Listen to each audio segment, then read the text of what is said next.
आप सभी लोगों का स्वागत है। मेरा नाम है यशदेव मलिक। रिसेंटली हमने एक वीडियो अपलोड की थी जिसमें हमने आपको सभी एम्बेसीज के अपडेट्स दिए थे। कोरोना का टाइम है, काफी सारी एम्बेसीज ओपन हो रही हैं, क्लोज हो रही हैं, वीजा ऑपरेशन स्टार्ट हो रहे हैं, एप्लीकेशंस लेना वो कैसे एक्सेप्ट कर रहे हैं, उनकी क्या कंडीशंस है, ये सारी डिटेल्स हमने आपको उस वीडियो में बताई थी। और ये भी बताया था कि वो कौन कौन से देश हैं जिन्होंने एक्टिविटीज शुरू कर दी है। तो उसमें काफी सारे कंसर्न्स ऑस्ट्रेलिया वीजा को लेके थे, काफी सारे व्यूवर्स के, जिनको बहुत अर्जेंट था ऑस्ट्रेलिया जाना। तो उसके रिगार्डिंग मैं आप तक ये इन्फॉर्मेशन लेकर आया हूं। अगर आपका ऑस्ट्रेलिया जाना बहुत ही ज्यादा अर्जेंट है इस टाइम पर, तो आपके पास दो रास्ते हैं, मतलब दो ऑप्शंस मैं आपको दे रहा हूं जिसे आप इस्तेमाल कर सकते हैं, ट्राई कर सकते हैं। सबसे पहला तो सबसे सटीक है कि आप ऑस्ट्रेलियन हाई कमीशन को ईमेल करके अपना सारा जो भी आपका पर्पस है जाने का, मेक श्योर आपका पर्पस जस्टिफाइड हो, कन्विंसिंग हो, स्ट्रांग हो। आप उसे मेंशन करें और उनसे रिक्वेस्ट करें कि वो आपको स्पेशल परमिशन ग्रांट करें और आपकी एप्लीकेशन वीजा की अप्रूव करें। दूसरा तरीका है, अगर आप ऑस्ट्रेलियन बॉर्डर फोर्स कमिश्नर जो होते हैं, अगर आप उनसे किसी तरीके से परमिशन ले लें तो अब ये दोनों तरीके कैसे होते हैं मैं आपको बता देता हूं। सबसे पहला, सबसे आसान है ऑस्ट्रेलियन हाई कमीशन। जिस भी शहर में आप रहते हैं, दिल्ली है, चेन्नई है, बेंगलोर है, मुंबई है, कोलकाता है, चंडीगढ़ है, कहीं पर भी आप हैं, वहां पे कॉन्सुलेट या एम्बेसी या हाई कमीशन जो भी ऑस्ट्रेलिया का वहां पर है, आप वहां पर कांटेक्ट कर सकते हैं, ईमेल ड्रॉप कर सकते हैं। मोस्ट प्रोबेबली वो शायद फोन पर आपको सारी डिटेल्स ना बताएं, लेकिन अगर आप ईमेल पे सारा ब्यौरा लिखेंगे कि आपका जाना वहां पे क्यों जरूरी है, इसलिए अर्जेंट है, कुछ special permissions already Australian foreign ministry ने कुछ टाइम पहले अनाउंस की थी कि अगर आपका जाना बहुत जरूरी है तो उस केस में आपको स्पेशल प्रिविलेज मिलेगा। जाना जरूरी के लिए उन्होंने 3-4 कैटेगरीज निकाली थी, जिसमें उन्होंने मेडिकल फील्ड की कैटेगरीज थी कि अगर आप मेडिकल फील्ड से रिलेटेड हैं और आपके जाने से ऑस्ट्रेलियन गवर्नमेंट को सपोर्ट मिलता है तो आपकी एप्लीकेशन को एक्सेप्ट कर सकते हैं। दूसरा, अगर आप कोई पायलट हैं या इंजीनियरिंग है जिसमें वहां पे जो भी कोविड-19 के अगेंस्ट जो भी ऑपरेशन चल रहे हैं उसमें अगर आपका डायरेक्ट या इनडायरेक्ट सपोर्ट मिल सकता है तो उस केस में वो आपकी एप्लीकेशंस को अप्रूव कर देंगे।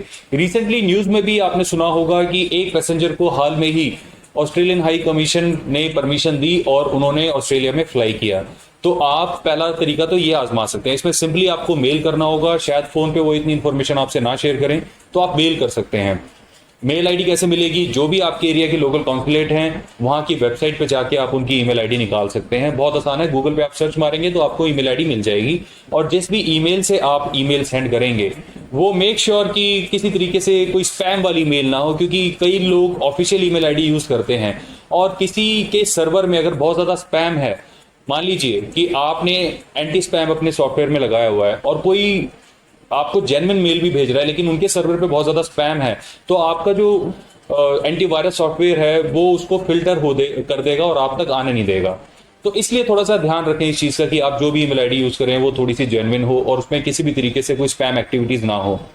दूसरा है ऑस्ट्रेलियन बॉर्डर फोर्स कमिश्नर से परमिशन। ये थोड़ा सा टेक्निकल है। आपकी स्क्रीन पे भी एक लिंक आ रहा होगा, आप इस लिंक पर भी जाकर ये सारी इंफॉर्मेशन गैदर कर सकते हैं और वहां पर उनके एप्लीकेशन के लिए एक अपील डाल सकते हैं।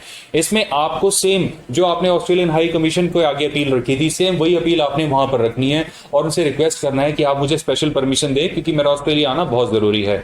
वहां पर भी आप अपने सारे रीजंस एक्सप्लेन करें। आपके रीजंस अगर कन्विंसिंग हुए, स्ट्रांग हुए, तो आपको परमिशन मिल जाएगी और फिर आपका अप्रूवल आ सकता है। तो ये थे वो तरीके जिससे आप ऑस्ट्रेलिया के वीजा के चांसेस इस टाइम पर भी स्ट्रॉन्ग कर सकते हैं या सक्सेसफुली उसको इंप्लीमेंट कर सकते हैं। दूसरा, स्टारफिशर के चैनल पे रिसेंटली हमने एक वीडियो अपलोड की है जिसमें हमने बताया किसी भी देश की वर्क वीजा की फाइल कैसे बनाते हैं। बहुत आसान शब्दों में उसको समझाया गया है। आप स्टारफिशर की वेबसाइट पे जा सकते हैं। अगर आप किसी भी देश के लिए वर्क वीजा ढूंढ रहे हैं और आप कंफ्यूज है कि फाइलिंग कैसे करें, तो उसमें स्टेप बाय स्टेप सारा प्रोसेस बताया गया है, तो आप उसको सब्सक्राइब भी कर सकते हैं। उसके अलावा भी काफी सारे क्वेश्चंस आपके जापान को लेकर भी थे कि जापान अपने जो एम्बेसी के ऑपरेशंस है, वीजा के ऑपरेशंस है, वो कब स्टार्ट कर रहा है या उन्होंने स्टार्ट करे हैं कि नहीं करे हैं। एज ऑफ नाउ जापान ने फ्रेश एप्लीकेशंस को तो लेना रिज्यूम नहीं किया है, लेकिन अगर आपने कोई पुरानी एप्लीकेशन वहां पे जापान में सबमिट की हुई थी तो उन्होंने अपनी पासपोर्ट विंडो ओपन कर दिया। आप अपना पासपोर्ट जाके वहां से कलेक्ट कर सकते हैं। वीजा मिला है नहीं मिला है ये आपको पासपोर्ट देख के ही पता चलेगा। उसके अलावा फ्रेश एप्लीकेशंस अभी जापान ने स्टार्ट नहीं करी है। उम्मीद ऑस्ट्रेलिया की कह लीजिए या जापान की कह लीजिए कि लगाई जा रही थी कि जुलाई में इनके ऑपरेशन शुरू हो जाएंगे, लेकिन कोविड-19 की इंडिया में जो ट्रेजेक्ट्री है वो अभी भी काफी ज्यादा ही है, तो जुलाई में इनके ऑपरेशन का रिज्यूम होना थोड़ा सा मुश्किल ही लगता है और ऐसा लगता है कि ये जो है अगस्त तक डिले होगा ही होगा। तो अगस्त में इनके सारे ऑपरेशंस रिज्यूम होने के अब उम्मीदें लगाई जा रही हैं। डिपेंड करता है सारी कंडीशन जो हमारे देश में है ये थोड़ी सी कंट्रोल में आ जाए और थोड़ा सा अच्छा हो जाए, तो फिर आप देखिएगा यहाँ पर भी सारे ऑपरेशंस काफी फास्ट रिमूव हो जाएंगे। तो मैं आशा करता हूं ऑस्ट्रेलिया की ये सारी इंफॉर्मेशन आपकी यूजफुल रही होगी, और अगर आप जाने के लिए वहां पे बहुत ज्यादा डेस्परेट हैं, परेशान हैं, आपका जाना बहुत जरूरी है, तो ये रस्तों में से कोई ना कोई रास्ता मैं पूरी आशा करता हूं आपके लिए कामयाब निकले। अपना समय देने के लिए बहुत बहुत धन्यवाद। हम फिर से काफी सारे अपडेट्स लेकर आपके सामने आएंगे। Thank you and have a nice day. Bye bye.